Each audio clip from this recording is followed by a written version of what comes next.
All right. So let's go on down to the Joseph Baldoni of it all. Girl, listen. I know, I be predicting shit like that's so Raven sometimes. And a lot of times, y'all, I be on it. But sometimes I'm wrong. I'm wrong sometimes, y'all. I hate it. I hate it. Where's the boo? Because I hate that shit, bro. I hate being wrong. Boo. But I don't like for emotions to have power over me like that. So I release that shit. I'm not perfect. I'm not infallible. I make mistakes. Okay. And every now and again, I might get it wrong, baby. That's okay. Because I still get it right way more than I get it wrong.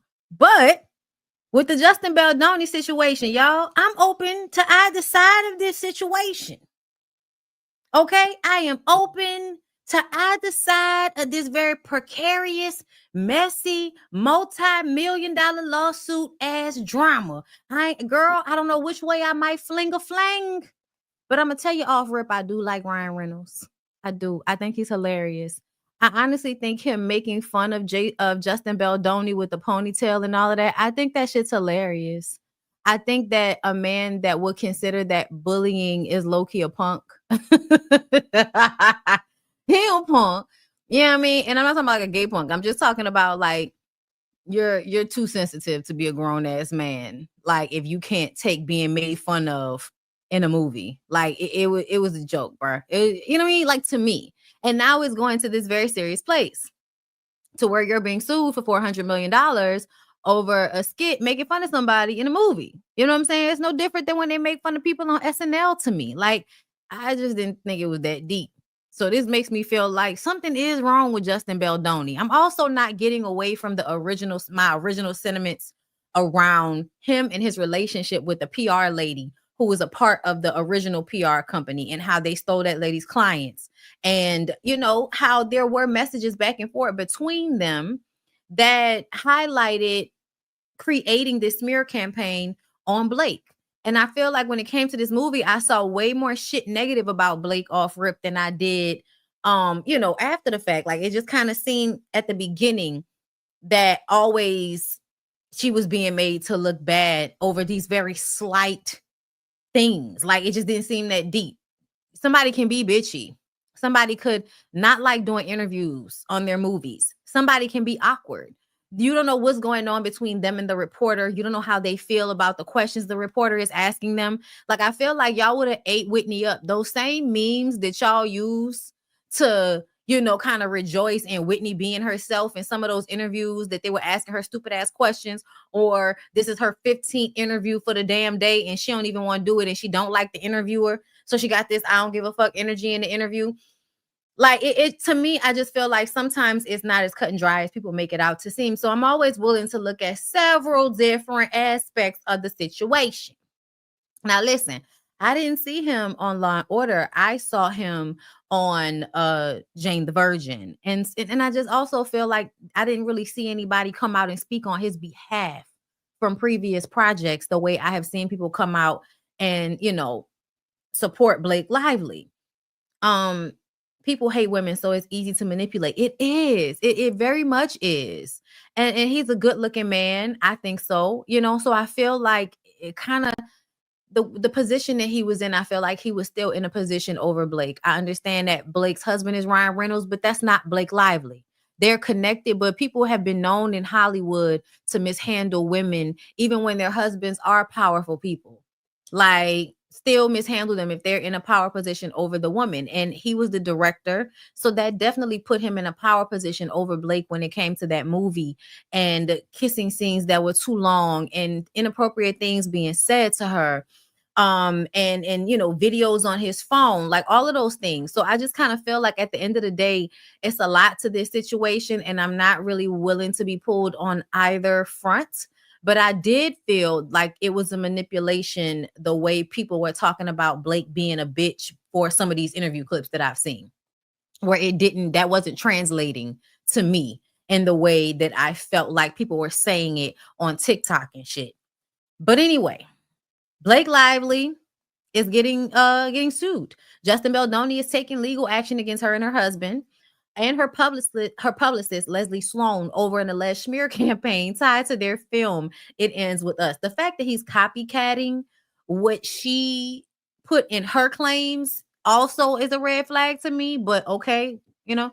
In a lawsuit filed Thursday in New York federal court, Baldoni accuses Lively, Reynolds, and Sloan of defamation, extortion, breach of contract, and other claims, seeking $400 million in damages. The legal drama stems from allegations that Lively, after refusing to return to production following the SAG-AFTRA strike, leveraged a list of demands to gain control of the film, secure producer credit, and sideline Baldoni from marketing efforts. When her promotional strategies reportedly backfired, Baldoni claims Lively directed her team to spread false stories, branding him a sexual predator. As for Reynolds, Baldoni claims he heard that at the 2024 Deadpool and Wolverine premiere, Reynolds told WME representatives that Baldoni was a sexual predator. Baldoni was later dropped from the agency.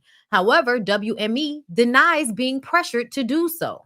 This lawsuit follows Lively's legal action against Baldoni and his PR team, accusing them of plotting to damage her reputation in retaliation for speaking out about alleged sexual misconduct on the It Ends With Us set. On the same day Lively filed her suit, Baldoni initiated his own against the New York Times, claiming the publication worked with Lively's PR team to promote a biased narrative while disregarding evidence that countered her claims. So I don't know how all of this is going to play out. I am willing to believe both sides, but because of the way I read um the viewpoint of the other PR agent, I'm the other publicist, I'm just kind of more inclined to believe that he started it. Like she had complaints during the filming of the movie, and then he turns around to make her look bad after. Because to me, why would she be trying to thwart efforts for this movie to be successful? Like, why would you sign on to do a movie so that you could what wait, hold on. What did he say? Sideline Baldoni from marketing efforts. For what? Why would I want to sideline you from marketing a movie that I'm in? Like, I don't know. I don't know. Blake was never supposed to be co-producer. Ryan made that happen. No, apparently her negotiating made that happen. Um, Either way, why shouldn't she be a producer on the movie? I feel like y'all don't have enough evidence of this. I feel like y'all don't have enough evidence of that. Y'all have cut up clips from interviews and the story from this very handsome Latino lover looking ass man. And I feel like it's not enough evidence. I also feel like it's not enough evidence to say that he did all of these things. Like, obviously, there's some type of bullying going on. Okay. And I do feel like Ryan Reynolds has more power in Hollywood to make certain things happen. But why shouldn't he? Why shouldn't Blake Lively, who would be a draw to this film, more so than Justin Baldoni, why would she not receive co-producer credit on the movie if that's what she wanted? I have read both lawsuits. I have read information from both lawsuits. I know that he has text messages that seem to have been edited for on her go round. Okay, like I understand, but I'm sorry. I'm still not about um how did she co-produce a story that was it's co-producing the movie. It's producing the movie. People are giving vanity producer credits all the time, y'all. Like, he bought the rights to the movie. It doesn't mean that there aren't other producers on the film. And again, production in film is about money and about bringing like money to the movie. That's what producing is a lot of the times. So in movies, that is. So for me, I feel like she's a pull to this movie. It would make sense for her as a woman in Hollywood with her level of, of career, that she would want to be a co-producer in this movie, especially if it was going to be a franchise. If they were going to do another one after this, because there are two books. I definitely feel like multiple things could be true. And I don't feel like it's clear cut, but I feel like some of the reasons why y'all feel like, oh, that doesn't make her bad because she wanted a producer credit on the movie. I um I've watched a few TikTok attorneys read the lawsuit. Blake and Ryan are doing this all in hopes to get the rights to the book. Okay. I don't know how accusing somebody of harassment is going to force them to give you the rights to a book. But I guess so. I don't know. I guess we'll see. I guess we'll have to see. But I feel like Ryan is only helping. I know Justin. I know, baby. I know Justin bought the rights to the book from the author. I know. Um, or you mean Ryan Reynolds bought the rights to the book? Because I don't know how he would have to sell them if Justin Baldoni owns them. Like, I don't know. I don't know what anybody's talking about in the comments. They need to start reading comments. Okay, because y'all confusing me. Um, right. Like, what's the point of getting rights to the book if the movie has already been made? Like, I don't know. Like, that doesn't, I don't know if that makes sense. I know that TikTok lawyers are smart, and they probably know much better than I do. I'm not a lawyer. I don't pretend to be. But it's something about that kind of feels like, huh? I don't know. I don't know. She didn't give him, he bought them. Please be very clear. Don't say she gave him as if, oh, I like him so much, because the author came out and spoke on behalf of Blake Lively. Okay. But yeah, that's what I'm saying. I don't know these people either, baby. I don't know these people. I don't really, I'm getting to the point where I don't even care. This is rich people problems. I'm just saying I am not running to believe either story, because there are reasons to believe that Blake and Ryan could be trying to, strong arm Justin. And there are, things that make me believe that Justin might be a fucking creep. The fuck? The movie was the movie was good. I'm gonna tell you why the movie was good. It could have been better. The movie could have been better, but it was good from the standpoint of showing you how abuse can be evasive, and how a lot of times, I mean, I don't know about a lot, but I've seen several instances where men do things that seem like accidents and they're on purpose, and they're abuse. Like, I've heard on TikTok, there was like a whole thread of about a woman who boyfriend would just keep doing little accidental things, like accidentally pushing her down, like, well, that happened in this movie, accidentally pushing her down some stairs, or putting all his weight on her, accidentally, hitting her, or leaving, doors, and it would leaving doors to hit her, shit like that.